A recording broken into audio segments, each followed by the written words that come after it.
市民时声，大家来听。大家好，我是秦碧纯，欢迎再次收看市民时声节目。今仔日呢，咱要甲大家来关心青春专案。可能咱真侪呢电视机头前的家长哦，拢会关心讲，咱的囡仔伫个暑假期间是毋是好好安尼去充实家己的生活？啊，甚至讲吼，有的家长就烦恼讲，那囡仔呢，伫个暑假期间是毋是因为呢，即个课业吼比较较轻松啊，时间较济啊，所以暗时啊，敢会乌白去乱踅。啊，甚至呢，讲去到一寡不良的场所啦，不适合他们去的场所，拢无要回去。啊，个有的呢，是不是会涉及到呢？这个毒品，甚至是我们现在有一个新的名词叫做性剥削。啊，这个问题咱要如何来防范呢？咱今仔日特别邀请到4位贵宾到咱节目当中，要甲咱做伙来探讨。咱即摆为大家一一来做一个介绍。咱首先要欢迎的是咱台南市政府社会局的副局长严静英严副局长。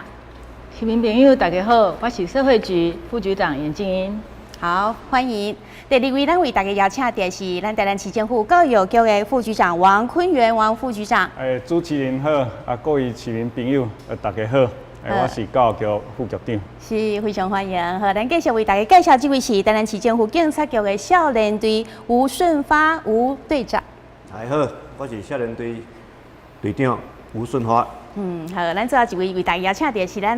表现非常杰出问政很认真的台南市议会的议员陈怡贞陈议员。主持人以及咱所有电视机头前咱的市民朋友，大家好，我是陈怡贞。好，欢迎4位来宾稍等一下，咱好好针对着青春专案甲大家来做一个探讨。那么呢，针对着咱今年的青春专案呢，台南市政府有特别为咱的青少年朋友呢来规划了2300场的活动，要安怎参加？小等下甲你讲也搁有呢，伫咱青春专案呢执行的第一天就是6月30号的晚上，一直到7月1号的凌晨呢，咱市长热情的有亲身带队带着咱的联合稽查小组呢，到这个舞厅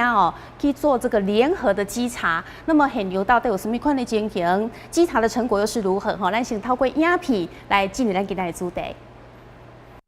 为了凸显青少年走出户外参与休闲活动的活力，记者会中都来邀请在地歌舞团体表演、毛选团暑假青少年活动的戏剧演出，场面热烈活泼。是的。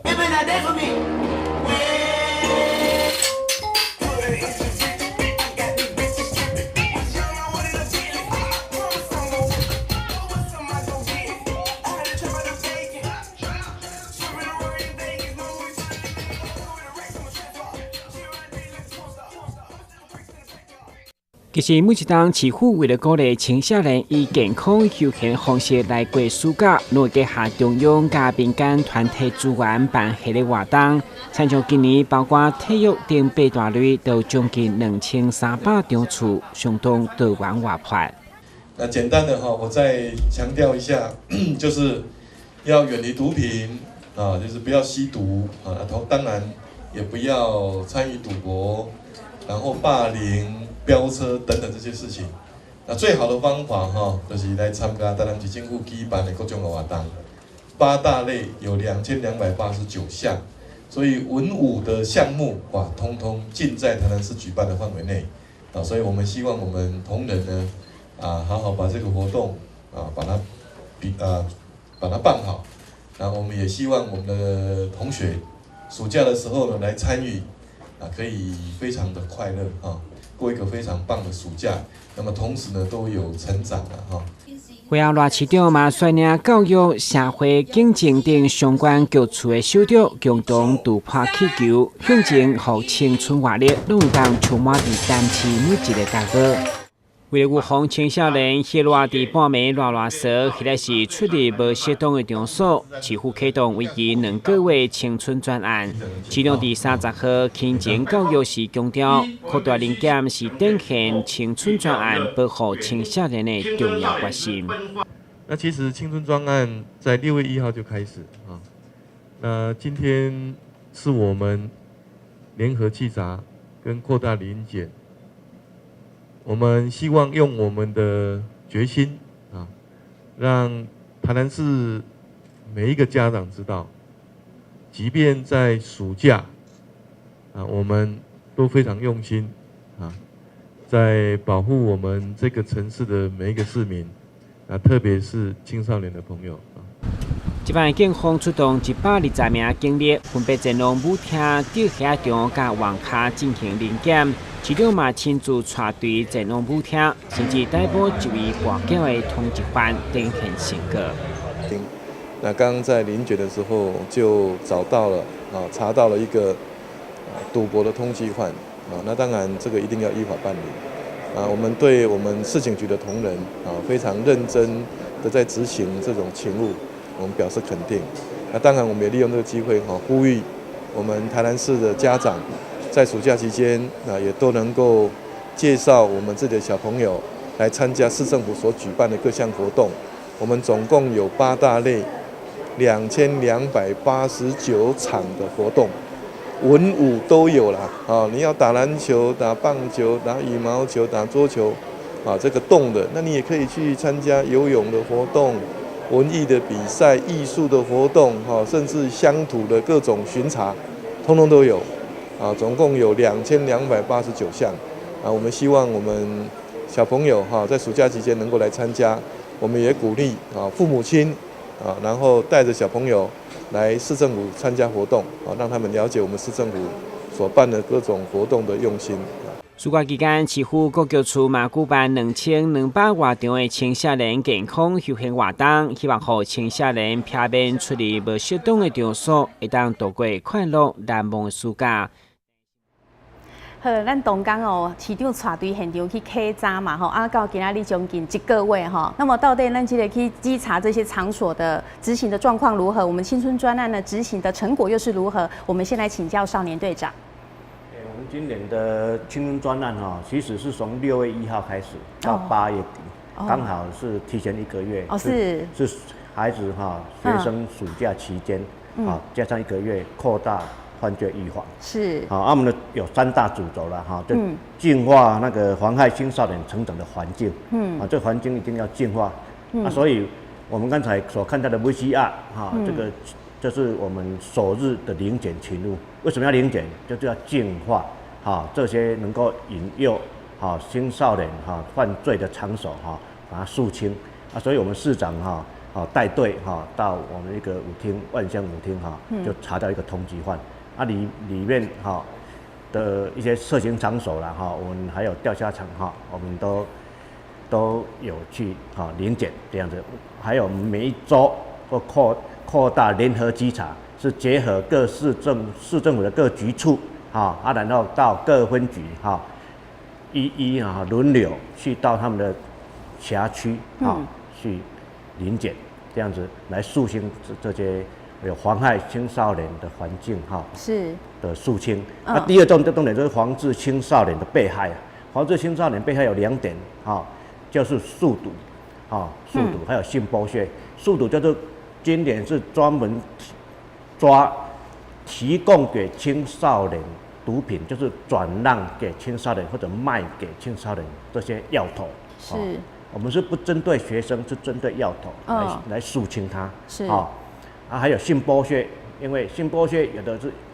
利用青少年学生思虑不周或者思虑不成熟然后去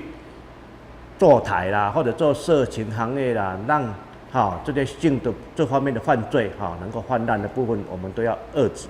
这样子。所以这2个部分就针对青少年的积极作为。还有我们的另外一个作为，就扩大犯罪预防。这个我们会进入各学校来举办大中小型的那个犯罪预防的宣导。加上动画啦、字幕啦，或者是一些标语还有一些我们那个 TUB 那种的借鉴让学生知道很多犯罪是不可行这样子。这样子所以我们执行，你就说其实从6月1号就开始让我扩大来检验嘛。那执行的成果怎么样？像我们这样警政署就规定这2个攻读与少年的成果。还有性剥削，像我们攻读与少年，我们今天达成率现在已经7月27号、28号已经达成率70%几了。我们台南市是那个性剥削已经达了55分，55%已经也是1半以上了啦。所以我们成果非常丰硕。还有昨天我们破获的大型的那个坐台，为利用引诱未成年到云林掌控这些未成年的少女去坐台，我们已经取缔到8位少女5位成年人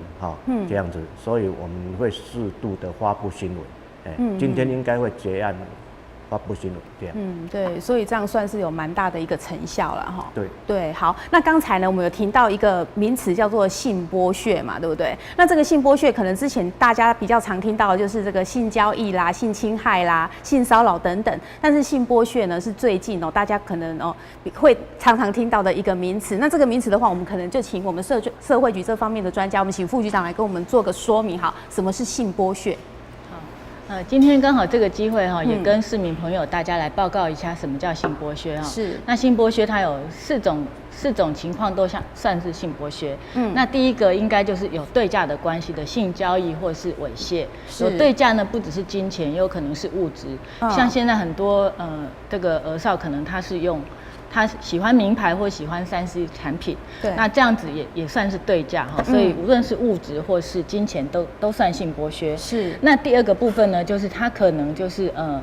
拍摄一些照片或是影片或是这个去散播，那用这样的拍摄的照片里面可能涉及到一些色情或是猥亵的行为，那让人家观赏或阅览，那这个也是算是性剥削。那另外呢，就是如果去利用儿童少年去坐台陪酒，或是他从事一些色情方面的这个行为比如说像是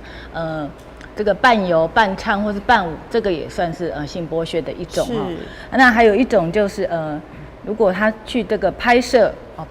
这个他们的性行为或是他的这个猥亵的图片、影片，这个也算是性剥削。是哇。所以这个大家现在就是有了这样的一个观念就是性剥削这样的一个名词，它所代表的意义。好，按照公的家那小回购这就是今年的青春专案，那执行的重点有哪些呢？我们今年就是配合我们的警政还有我们的教育局，所以呢有包括社会团体、我们的社区还有学校，我们进行一些宣导。那我们有3大宣导的这个活动第一个就防治我们这个儿少的这个他使用毒品或者不良的物质。那第二个就是防止他性剥削，避免他受到性剥削。那第3个就是网络安全，因为网络安全也很重要。对，现在算是很重要的一环好，那我们接下来要请教育局的副局长那教育局呢，在我们青春专案里面呢所执行的工作重点是什么？好，拄则咱队长也有讲有讲这3个重点嘛就是少年的成长环境。这防治青少年这个被害，还有扩大这个预防犯罪宣导。伫教育局内底具体这个执行的内容拄则讲到迄个较大的项目呢是全国性，嘛是全地方性的所以伫教育局内底伊执行的重点，那么比如讲像今年度有一个较大的重点就是春晖专案，这个学生要特别去注意搁再对这个药物滥用，你爱去成立这个咨询辅导团，或者这是今年参较早无共款，这2项是新的这个业务的内容。是。那么搁有足重要的是，这个暑假期间嘛较热所以咱这青少年朋友伊就会去有水的所在，比方像去野溪、水圳对。等等，是去游泳池有足侪有水的所在，伊就会去佚佗。佮甚至伫即个交通方面，可能为了伊骑车有一寡危险的即个行为，所以这等等的，这拢是阮爱宣导，爱预防的一寡重点。另外就是爱规划较积极的，比方像即个拄则咱这VC内底，我有看到咱足侪青少年朋友，比方像跳舞方面。就是体育活动方面，是一寡较休闲性的，是较适合咱这青少年朋友以这个年龄以这体力会来参加的。那么另外就是一寡嘛，就爱个引导伊讲，比如讲像一寡公益活动，是志工的活动，是咱在地一寡文书活动，因来共同来参与。那以上呢，就是讲这个阮教育局咧规划较具体这个工作重点。好，那接下来要请教那个陈怡贞议员哦。那对于市府呢，他历年来执行这个青春专案啊，跟今年哦这样子，你来看这个市府执行的青春专案，你的看法是怎么样？我想哈，目前刚才少年队的队长有说哈，其实今年到目前为止执行的成效还不错哈。那今年也提早来举行哈，6月底就举行了，那预计到8月底哈。那我想。队长说今年看起来成效不错，那我们当然是乐观其成哈。那当然还有1个多月的时间，也是要请我们不管是警察局还有相关单位要积极的来继续来把这个专案给彻底的执行哈。那务必让我们这些年轻的朋友有一个非常健康、快乐、充实的一个暑假。那但是我想在执行这个青春专案的过程当中哈，我想我们目前家长还有各界其实非常关心的，其实就是这个毒品的问题哈，怎么样防治这个毒品？那怎么样去让这些少年朋友卖去接受这家毒品的来玩，然后可以真的远离这些毒品哈？那尤其其实我们可以在相关的报道上看到，其实现在的毒品哈都日新月异哈。对，包括讲来当快点讲很多小零食都被做成是一个毒品的样子哈，包括说像这个科学面啦，近年大家常在吃的对啊，都有毒品的可能，就这个果冻啦、咖啡包啦，或者是等等哈，包括说之前有说什么小熊软糖、跳跳糖，说里面都有毒品的可能。那还有听到说。静姐毛破获一个说是等一个人的咖啡哈，取的名字很好听，结果里面也参加了毒品。后来那少年朋友看了讲，这个名真好听，也想要来架哈。那我想这个怎么样来断绝这些毒品的来源？这是咱呢起监护那警察局应该来着。那怎么样让这些孩子？或者是我们的家长能够加强去知道说，其实这些物品都有可能里面掺有毒品，让我们这孩子们不要因为做好件的去接受，好咱家长买单去注意讲，因咧食物件的时阵，他们平常你以为在吃零食，那到底是不是零食？嘛是当互咱的家长去给咱的囡仔做一个注意。那同时间其实最近嘛是甲警察局特解资料，其实讲。警察局这几年，其实他们在查获少年涉毒的执行的成效上，其实以古尼来讲，不管是少年具学生身份涉毒的人次，或者是比例，古尼以学生身份来涉毒的比例有133个，其中呢，具学生身份的涉毒是占55.8%，是最高哈。在这几年来对，其实是的古尼学生涉毒的比率是相当是近几年最高哈。但是我们可以看到，今年到6月为止，目前这个比率是下降下来了，是30.61，这是一个好现象。过是每一年当中这个。最容易发生这些涉毒的状况的，其实就是即马这个时阵，是这个暑假哈。所以在这7、8月了后，敢是可以当维持这个好的成绩，这个是我们很担心的哈。所以我想我们是伫遮提醒讲咱市府相关的部门哈，其实爱继续来注意这个毒品的问题，包括咱的家长，嘛是爱来注意咱的囡仔，还有我们所有的青少年朋友哈，呼吁大家哈，伫这个暑假期间，咱爱重视着这个正当的休闲活动吼，互咱的暑假当过甲非常的健康、非常的安全哈，非常的快乐。对。虽然说这个毒品就刚才讲那个数据有减少嘛但是就是说其实像那个什么很多科学面啊然后果冻什么软糖之类常吃的东西竟然都掺毒，就算我们自己就平常去买，我们也分不出来嘛所以针对这一点，它可能后面又在其他的地方再加一些什么毒品，我们也不晓得所以这方面就可能需要我们政府真的是好好去管控、去把关、去稽查。所以针对这一点呢，我们警察局方面就是说是不是也可以跟我们来做一下分析其实呢，青少年他比较容易有的犯罪是大概是哪一类？那怎么样去预防呢？其实咱台南市少年的人数11.6706人啦咱去年少年犯罪啦所有犯罪啦629个人啦，所以占0.005%啦，是咱6都啦算上低啦。犯罪率算上低，所以咱台南市旧都的囡仔啦，素质嘛足好的。袂讲介歹啦。咱第是拄仔讲的毒品足泛滥，还是讲足济。其实咱台南市犯罪上介济是伤害，聚众斗殴，就相拍囡仔拢年轻气盛嘛哈，是，啊，做个搭个搭去啦，哈，拍来拍去，安尼是伤害上济啦。这个是最多的。嘿，第二是窃盗啦，窃盗哦，哈，手剑哈，啊，摕到物件安尼哈，捅窃哈，捅财都之间吼，摕去安尼啦吼。第三是诈欺，诈欺是最近吼新兴出来，就是互人利用车手吼去人提款。吼，替诈欺主犯主嫌去人领钱，迄个车手啊，所以这3项，第4是毒品，毒品啊，毒品的部分大家都重视啊，即摆新兴毒品足济嘛啊，大家毋知影成分是啥，即摆验出来的成分啥物都拢有，2级毒品、3级毒品、4级毒品都拢有，黑白蓝啊，所以。验的时阵成本嘛足悬啦啊，这毒品的部分，阮警察局上先去大队，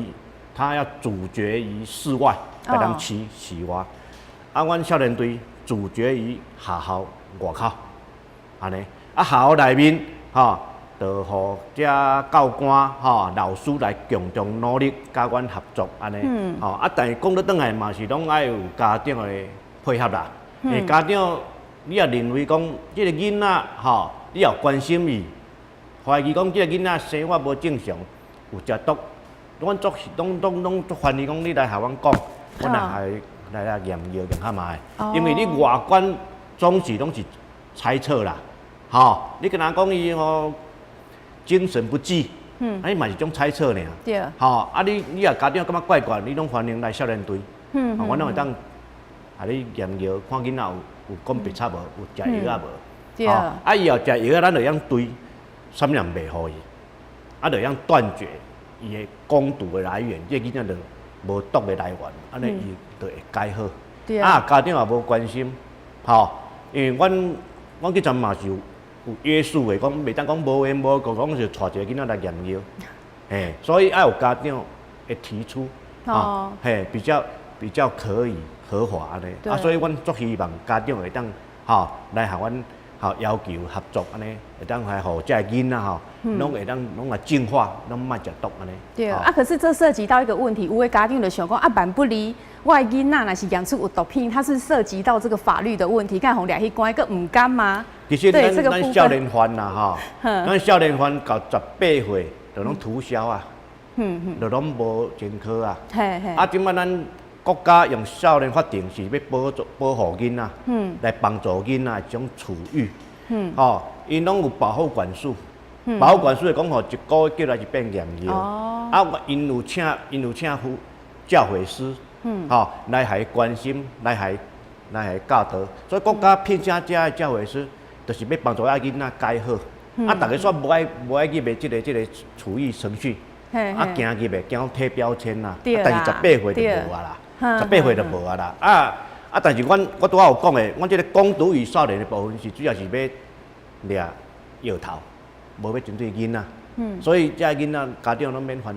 恼，咱会当来看要帮助这囡仔，从校春暉专案，这囡仔有食到的春暉专案，就你辅导变好，我无食的目的。啊，我嘛是安尼，我少年嘛是安尼，要来掠这源头安尼。对，所以咱少年队你有甲咱解说了，可能家长你若发现讲囡仔有这样不对劲，有点像有类似吸毒的状况，大家都袂遐尼烦恼，因为可能顾虑伤济，烦恼讲连讲我囡仔互贴标签，还是讲我囡仔该马上互掠去关。所以呢，如果若是像咱队长安尼讲的话，你若发现讲真正有这个无啥正常的状况，其实也当求助我们这个少年队都很乐意来协助帮忙的。好，那讲到这个少年犯罪的问题，那我们社会局这方面可能会接触到就是一些青少年，他们可能就是有关于的这个性剥削啊，还有这些一些可能性侵害或者是说一些不好的这些事情。那这方面的话，我们副局长是不是也跟我们来讨论一下？是。因为青少年他们在暑假的时候，他在外面可能多了很多的时间因为原来在学校嘛，在外面很多时间，那也许他会到不良的场所，或是他有一些朋友，会增加一些来路不明的朋友。对。那这个时候他就可能很容易涉及到吸毒，或是他会有性剥削的相关的案件，他也可能成为是被害人甚至加害人。那这个部分呢，我们要请家长在暑假时间要特别的留意在暑假的时候呢，是不是观察一下你自己的小孩是不是有一些言行举止有不一样，或是说他这个打扮呢用了很多名牌，或是化妆化得特别漂亮，或是说他早出晚归，或是不回来，那你很少看到他，那这个就要特别注意一下。那这个部分呢，我们希望也期盼家长跟学校还有我们的这个社会局一起来努力就是去看看他到底发生什么事情。那当然你刚开始跟他讲，他可能不会去回答你说他有什么事情，可是你观察到他的不一样，然后试着去了解他，那找办法跟他沟通，了解他现在到底有什么问题。那如果说家长在这方面没有办法处理的话，我们社会局呢也有7个家庭福利服务中心我们家长也可以带着小孩，或者家长自己先去也可以。我们那边也都有专业的社工可以帮忙，就是做一些咨询。那另外呢，我们在很多区，我们现在台南市有23个儿少关怀据点。那儿少关怀据点我们会办很多的方案，那家长可以把这个讯息带回去，让这个家里的儿少就是在暑假期间他也可以去参加相关的活动。对，所以嘛是像咱副局长讲跟少年队长讲的，你就是家长自己其实也要负起责任因为那个其他人不可能帮你注意你的小孩，跟平常有什么不一样嘛？你囡仔跟平常时也无同款，拢是家己去观察去发觉的所以那是亲像有拄则，咱副局长讲的你可能就是有多了一些什么名牌啊，然后常常早出晚归啊。然后就是说，拿的东西就是什么3C 的产品都是很新的，对，然后化妆又化得很漂亮，这个就有点奇怪了。当然就是注重漂亮是好的，但是你可以跟他好好的沟通说，到底是不是跟之前有什么不一样？那如果有需要的话，我们社会局也是可以来做协助的。好，那教育局方面在这个暑期的方面，会不会有遇到什么样的一个问题？延续拄则咧讲的这个咱青少年朋友比方像食毒方面那么学校是注重伫这个宣导啦，所以像拄则咱单议员有讲到新兴毒品的议题这个我们是这样子处理，就是教老师如何认识这些新兴毒品，那相关的也会跟老师宣导，那跟学生宣导，认识这些，还有它相关的。对人体产生的这个伤害啦，另外我嘛有参这个少年队有保持真好的这个合作啦，拄则队长也讲到，阮对囡仔的角度是来甲辅导，来甲关心，绝对唔是讲去甲做一个标记啦，对。那拄则原主持人也有谈到，家长的这个顾虑，这个部分学校的立场，教育局的立场是要抓源头，要抓源头。就算有一些信息彼此之间的这个流通，但是我们都是用密件处理。但是它的就是抓源头。另外就是讲最主要这部分呢，咱家庭教育嘛，就要注意啦拄则主持人参咱社会局副局长嘛，拢一再提醒。而且我嘛搁要呼吁咱各位市民朋友、各位家长，咱共同来关心囡仔，一定爱来共同来注意。这个囡仔的行为举止是不是有无同款？这嘛是真正重要的对啦。社会上呢，我嘛是讲，像今仔咱有这个节目的这个播出，这对社会是足正面的，有足正面意义的。咱这种嘛是足大的一个对社会有一种影响力，就是讲咱媒体报道若是足正面，对囡仔嘛是一个足好的这个引导啦。以上。好，谢谢局长、副局长。好，那我们另外来讲随着时代的变迁咱因咱们可能在青春专案就是例行的要查的以外呢，就是有一些可能水岸大家都会跑去海边玩，这种可能占很大宗但是近年来可能这个网络。我们3C 产品越来越盛行之后，其实连平常啦，大概人就是讲随手都是有手机，然后都在上网。那针对这个网络成瘾这个问题，是不是我们也先来请教一下怡珍呢？你觉得说现代人是不是用3C 的，然后小孩子沉迷于这个电玩的太多了？其实这个问题真的是除了毒品以外，家长第二个非常担心的问题就是电玩成瘾网络成瘾这个问题那尤其有些青少年朋友非常沉迷于电玩游戏对，那其实每天都在那边在网络游戏里面打斗那其实我们可以看到说，之前其实就有一个例子是说，有一个很爱玩这些电玩游戏的一个年轻男子然后他就杀了自己的女朋友，然后再自杀。那就是因为，然后后来去追查之后才发现说，原来这个年轻朋友他就是非常沉迷于这些电玩游戏。那在电玩里面打打杀杀是非常正常的事情，因此造成他对人的性命的尊重是非常的淡薄，他觉得杀人没有什么。那因此就造成了说，他居然杀了自己的女朋友再自杀，所以可以看到说，这个其实沉溺电玩之后，他之后的后遗症其实是非常非常的严重哈。对。那我想，所以这个是除了毒品以外，其实很多家长都非常担心这个沉迷电玩游戏这个问题。那我想，这个是一个也是最近新兴的这个议题哈，也是请我们相关单位哈，其实要去密切的去注意说，其实未来怎么去协助这些年轻朋友去解决这些问题哈。当他们有这些网络成瘾的问题，那他是不是应该透过家长可以透过教育局，然后可以透过学校跟辅导老师反映，那辅导老师是不是可以协助他做一些辅导？那另外，如果真的不行，是不是需要透过一些有身心医疗专业背景的这些协助，来让这些可能已经有网络成瘾的这些孩子可以远离这个问题哈？那我想，当然这些问题其实如同刚才其他的长官说的一样哈，其实家长的角色也非常重要哈。到底是不是有发现我们的孩子在家里玩电玩游戏的时间过长了？那过长之后，我们是不是怎么去协助他们？去把他们带离那个场域，是不是带他们去从事一些户外的活动，或是带他们的运动，都好哈。我想，从家长本身做起，然后我们去协助孩子改变他们的生活习惯。那还是觉得没有办法解决的时候，我们就要求助专业哈。如果在学校，我们就请辅导老师来协助。那如果真的还是不行，我们就是要求助医疗的专业来协助孩子解决这个网络成瘾的问题。对。所以其实刚才那个陈议员有讲到，就是说那个可能玩电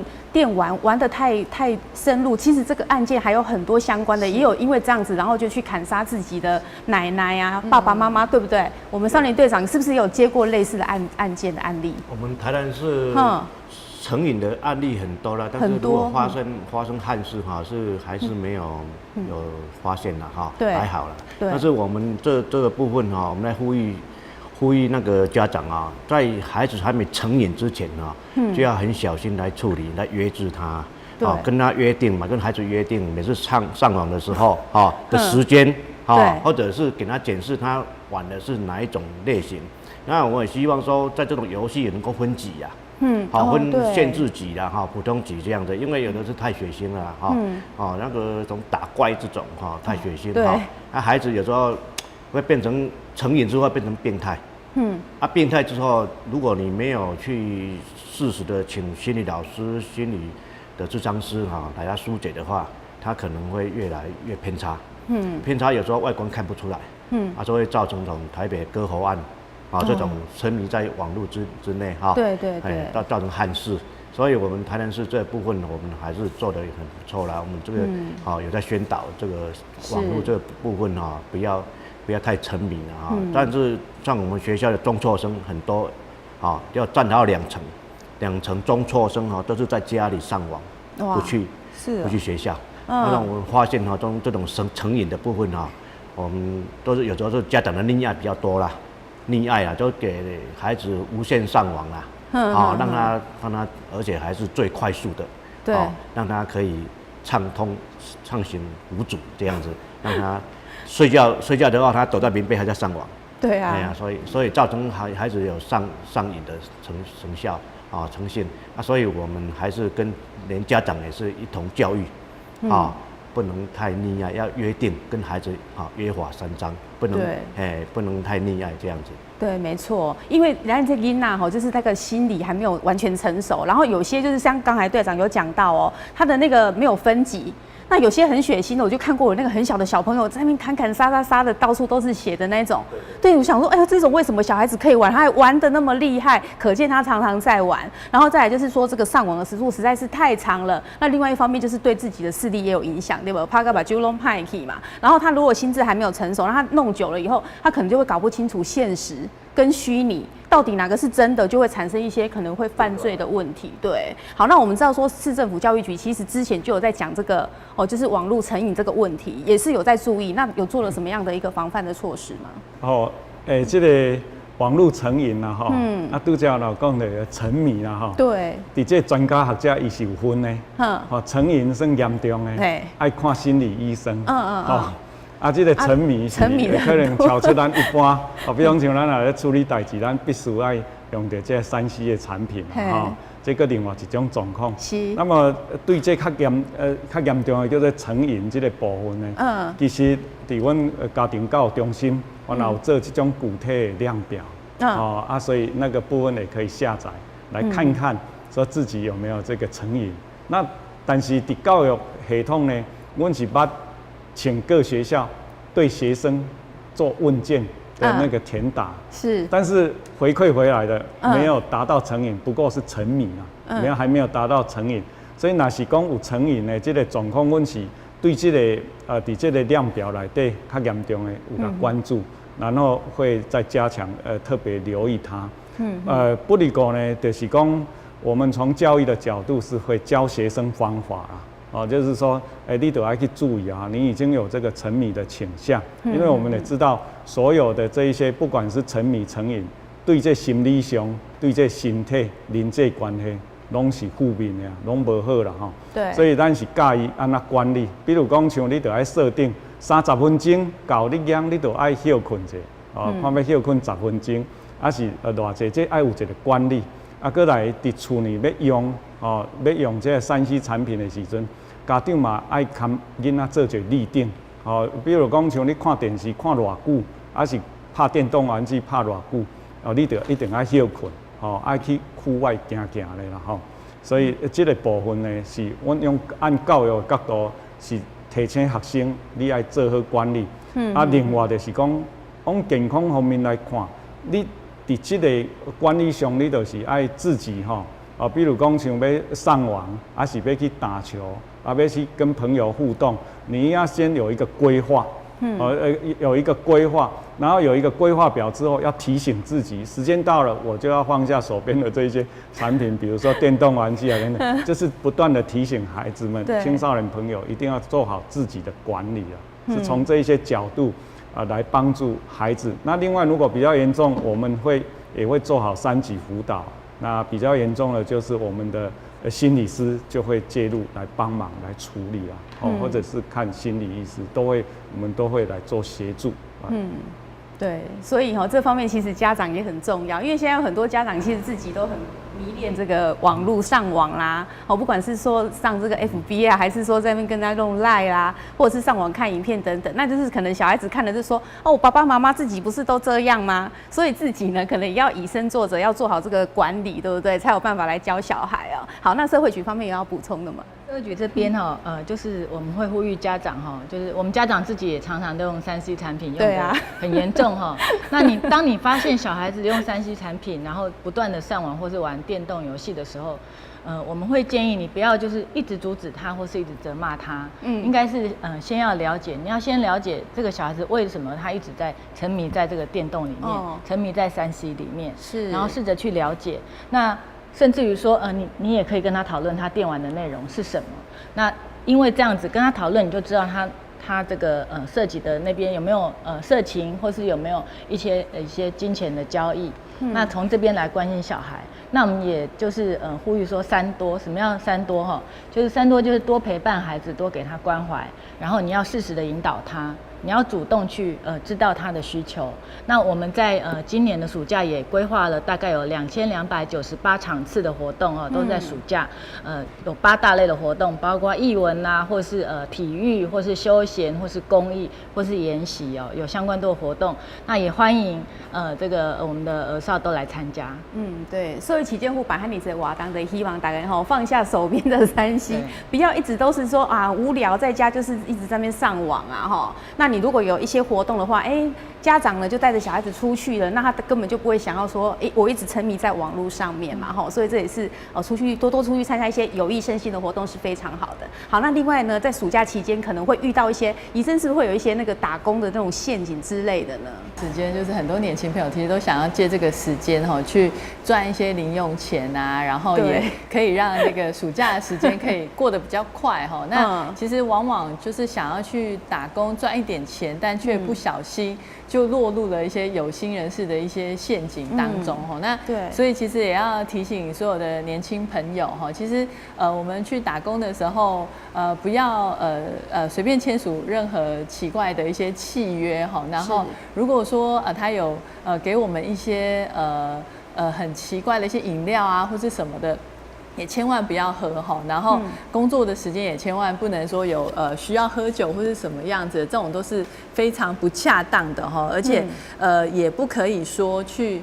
购买任何的产品。我们发现有些打工会说你要买一些产品等等的我想我们就是去工作，然后换取我们应得的一个酬劳所以如果说他告诉你说这个可以很短的时间获得很高的收入那我想天下都没有白吃的午餐它一定背后都有非常大的陷阱在后面，所以真的是要提醒我们所有的年轻朋友那打工其实绝对是很辛苦的赚的钱可能也不多，但是我想这个我们努力得到的果实是很甜美的但是不要轻易去相信说短时间内可以赚到很多钱那我想这是绝对不可能的所以也是提醒我们所有的年轻朋友，那想要利用打工暑假前赚一点零用钱这是非常好那但是也确定要非常的注意，不要去落入一些有心人士的陷阱。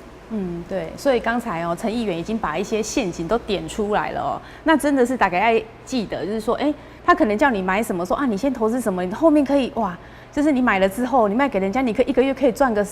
10万块以上或者是说你来这边上班，你一个月有10万块，你相不相信？我们做这么久都不可能有10万块，那一种的话，可能很可能就是骗你去陪酒的，或是骗你去买他们的产品的。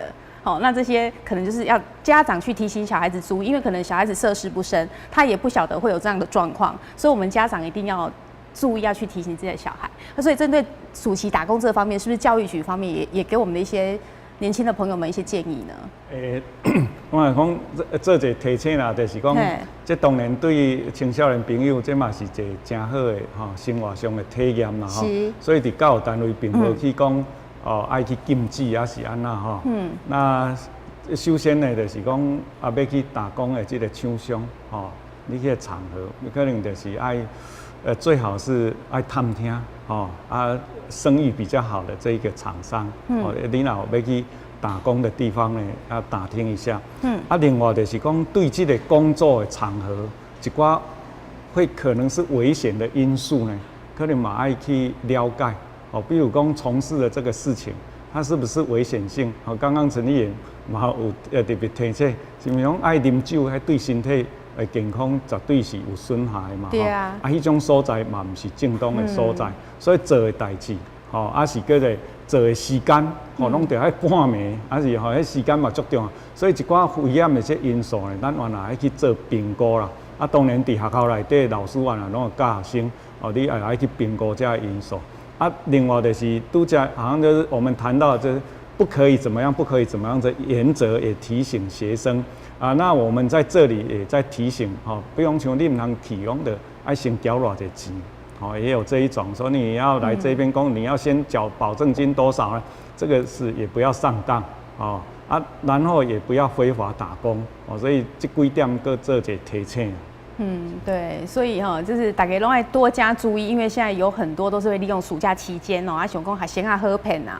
所以自身的安全真的绝对要注意好，那我们就是说，我们知道说一定要提供给我们的这些青少年朋友有一些正当休闲的娱乐活动，那这样他们才会走出户外嘛好好的来充实自己的暑假所以我们刚才有听到说市政府办了将近2300场嘛的这个活动，这么多的活动里面有没有一些比较特别的呢？各局处办的比较特别的活动方面，是不是我们先从那个社会局副局长跟我们稍微介绍一下你们办的活动大概都是哪一类的？我们大概有时候会办一些亲子活动，比如说家长可以带小朋友或是儿少青年一起来，大家可能有一些 DIY 或是有一些研习，大家互动的场次。那甚至于说有时候会有专家来讲一些这个亲子的亲子关系亲子之间怎么相处，这个都是我们的重点。你们的重点嘛，对，有些家长他真的是有时候想说自己怎么跟小孩沟通，然后又不晓得去问谁。这个时候呢，社会局办的这个，你们请的绝对都是这一方面的专家，是对不对？所以透过你们的这个活动，那家长方面也可以互相认识嘛，对不对？好，所以这些活动其实就是我们可以直接到市政府去报名，是不是？我们应该在那个网站上也都有，就网站上都有这个活动相关的讯息，然后怎么样的去参加，然后报名，就是有的可能是免费，有的需要费用这样，但是这个收的费用都不会很高。我们知道市政府办的这个其实你起东西去谈掉。是。好，那我们教育局方面呢，有什么特别的活动吗？拄则讲，这伫咱台南市政府。这个网站顶悬就有相关这个资讯，伫教育局的这个网站内底，嘛拢内底拢有专门的这个区块，咧讲这青春专案，所以有足侪活动拢伫遐会当做一个查询这点我是做一个补充的，讲这要取得这青春专案内底有啥物内容呢？是真简单会当摕到的，嘛会当去参考，伫教育局方面呢，最主要当然各间学校咧办的啦，这个特色就是亲子共同来不是只有针对学生啦，就是希望家长也一起来，所以这不管是体育性的还是这个休闲，还是研习这种，希望亲子一起来，所以大部分都是这一些。不过有一个，其中有蛮大特色，就是目前真夯的什么 VR 体验像这一类的活动，对这一类的活动。蛮夯的所以我们也有办这一类的活动所以教育局也是很跟得上时代耶，这个现在非常红的对啊，你就是要大家喜欢的，大家才会去参加，对啊，所以随着时代进步，咱旗舰户版的瓦当不再是很制式的有些的内容是相当有趣的，所以大家也要去参加的话，就可以上我们市政府或是教育局、社会局等等的网站上面都有了哈。好，那警察局方面呢，有办了什么活动？办的活动有3大部分就是篮球赛。还有我们春园烤肉，控油，还有一个气弹赛。篮球赛我们是各分局先预赛，我们是6个分局嘛，先预赛。预赛之后，然后再决赛，决赛在我们的8月10几号，就会有决赛，在我们的新营总决赛，然后大型我们会选市长、副市长来给我们主持。那我们春园的部分烤肉已经办完了，那天我们有那是高关怀的活动，全程都免费，所以我们有动歌热舞啦，烤肉啦，还有串冰啦，还有流浪狗认养，我们还要举办那个活动，就是天旋地转，让大家有奖金这样子奖金这样有一队伍领了快5000块的奖金。哇，这么好，听起来就好想参加。对吃那个肉啦，烤肉啦都吃不完哇，让他们都很充足的回去这样子那气弹赛我们是报名是秒杀。各分局都有。我们的网络贴上去1个礼拜就都报名完毕了。我们跟那个知名的企业家一起在那个厂区来报名然后来对抗赛这样子。到刚也是请市长、副市长来主持到时候会很热闹了。但是这个台风可能会有延期的部分，我们还会再公告这样子。好哇，这个气弹赛也是现在很热门的很多人要参加，更没机会，所以你们一办的话，一定是秒杀的。对，很好，以后可以多办一些好，那你给我做了这些探讨以后呢，那我们最后就是在结论的部分呢，咱的请很几位来宾就针对今天的主题，然后让我们的青少年怎么样呢，安全、充实、愉快的呢，来度过这样的一个暑假。好，我们先从陈议员开始。呼吁我们的青少年朋友在这个暑假的期间要多多从事正当的休闲生活，那好好的安排自己的时间那我想整个暑假也可以是变成一个非常充实的暑假。那当然也是要求我们市府相关的单位，那也要密切的来防范呢任何青少年可能犯罪的可能。那也让我们所有的青少年朋友能够安全快乐的度过暑假。对，所以我们暑假还有1个月就是说大家也真的是要注意，不要疏于防范。虽然前面1个月我们1-2个月啦，从6月1号开始算的话，这样子的话，我们其实台南市其实做的还蛮好的好，那后续的话，是不是继续来执行我们？在实学实做的时候，我们家长就要多关心，多关心他因为大部分的高关怀的学生，大部分都是家庭的父母亲，也不是溺爱就是放纵，或者是分离，造成孩子时间太多，没人管他。孩子自制力不好的时候，他自制力不好，需要别人来教导、关心的时候，是没有家长。那个时候孩子就慢慢变坏，慢慢变坏的表征就是时学时错，时学时错之后变成中错，中错就长期中错没来，那就很严重了哦。是。中错之后变成失踪，失踪就跑到不知道跑到哪里去了。有的在家中错，有的是在反正就在乡下这样跑来跑去，没有失踪而已，只是不想去上学。最严重的是失踪，失踪就找不到人。最严重更严重的就是通缉。通缉就是少年法庭通缉，就是犯了罪，通知不到，通缉，这是很严重的。对，所以我们呼吁我们家长，就是对孩子要多多关心破碎的家庭，要为孩子负责，不要轻易离婚，要关心孩子，赚钱也要关心孩子，尽量把星期六、星期天留给孩子，让孩子能有亲情。你如果不管孩子，孩子时间太多，他就会去找有空的同学。对。有空的同学，大部分有空的同学陪他，大部分都是对啊，都是不喜欢读书的同学。对啊，都类似的。对，就聚集在一起。然后他就会想说要怎么好玩，怎么玩，就会超出法律的界限，叫他犯罪。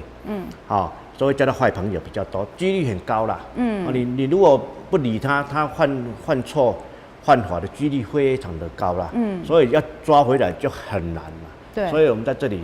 最后呼吁做家长真的要花心思陪孩子，花时间要陪孩子，让孩子跟你们紧密的在一起，这样子孩子就不会变坏。对，没错，队长讲得很好。好，来，我们请那个教育局副局长。咱今年这个青春专案的这个主题是奔放青春啦，活力台南。伫教育单位方面呢，学校嘛规划足济，拄则拢有谈到的，各8大类的活动拢有，伫学校的这个领域，所以阮是望讲，学校的老师嘛足认真咧规划，阮嘛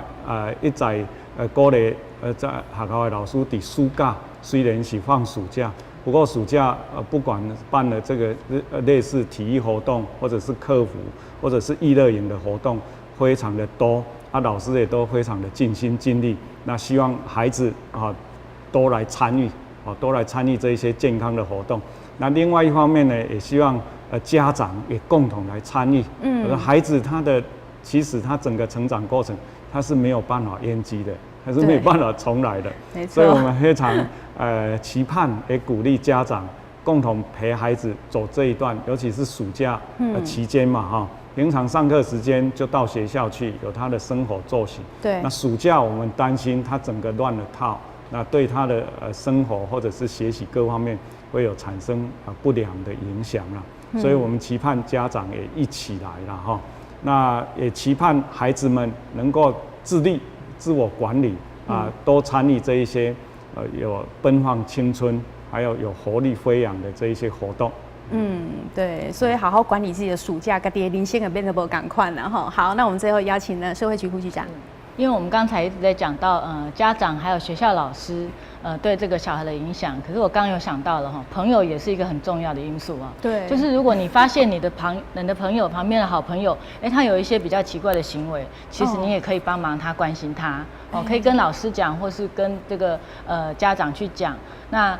如果说大家有任何的问题，因为我们社会局有7处的家庭福利服务中心，我们下个月就会有8处所以有任何的问题，社会局永远是每一个家庭的好朋友，也希望大家可以到社会局的家庭福利服务中心来寻求协助。谢谢。好，谢谢。好，咱今天非常感谢秀仪来宾到咱这我当中，其实帮我们讲出了很多的这个问题点，然后怎么去解决，然后有办了哪些活动而且后续还可以提供一些服务所以欢迎大家多多的利用今天非常感谢咱几位来宾到咱这波现场，和咱嘛希望说不管是咱的就是民意代表啦，还是我们的市府单位，甚至是我们的家长啊，还有我们的个人、青少年个人跟他的朋友，刚刚社会局副局长讲的哦，你们要互相的，就是说有去关心，才会去发现说，可能会有什么问题，然后去解决之后呢，让大家青少年呢可以好好的顺利的去成长，尤其在暑假这段期间，你可以学坏，也可以让自己过得很充实，过得很好。好，那就是看大家怎么样好好的去运用了。好，咱今日呢非常感谢咱观众朋友收看嘛，这次感谢咱所有贵宾，新闻时下这波，咱后礼拜讲这个时间再会。